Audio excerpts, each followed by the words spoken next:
Well, we're going to start with the past and just how much Jurassic Park means so much to so many people. And this movie recaptures so much of that spirit and the joy and the wonder and the thrills of the first movie. What elements in this film do you think?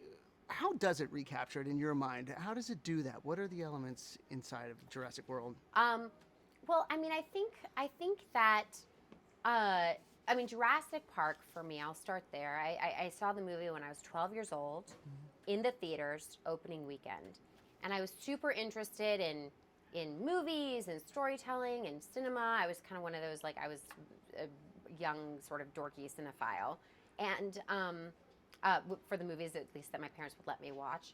And I remember seeing that film, and it was almost like an aspiring painter seeing the Sistine Chapel for the first time. You know, it was an unbelievable feat of masterful storytelling and breakthrough technology, and kind of the combination of that and what got created is you know, a movie that's ultimately cinematic history, Jurassic Park. And so with this movie, with Jurassic World, I mean, it's been 22 years since the first film, and I think what's so cool about it is it's the wish fulfillment. You know, it's John Hammond's dream come to life. It's a fully operational theme park.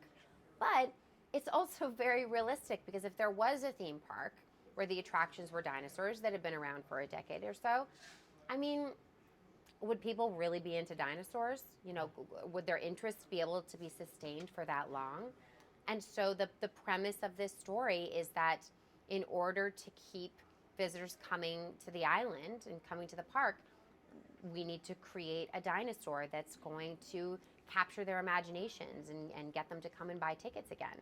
So I think what's so cool about Jurassic World and what is so in the spirit of the original film is the plausibility of the circumstances, and yet it is kind of this, like, really in its essence, this very faithful what if sci-fi journey. And you know, and there's big dinosaurs, so that's cool too. Big dinosaurs. And you mentioned the what if and the John Hammond's dream. Part of this wish fulfillment is that the park is open. Those four words. And so if the park were open and you got a chance to go to the park, is there a particular attraction? This movie has so many incredible things and sites inside of it. Is there an attraction that you would want to visit? Okay, so I have two answers for that. So one, if there was a real dinosaur park that opened, I would never get anywhere near it, because I've seen the movies, so I know what happens if you go to a dinosaur park. That being said, if we're just imagining, I think definitely the exhibit that I would want to see the most would be the petting zoo. My son actually got to be an extra in the petting zoo scene, and he got to hug the neck of a baby dinosaur, and that was awesome. Well, there's so much for audiences to experience with this movie, and there's so many emotions all throughout it. It's pure big screen magic. What do you hope audiences feel when they watch this movie? I mean, I really, what I hope, whether or not it's possible, I mean, we've been hearing just great things about the movie, which is awesome and such a relief in so many ways.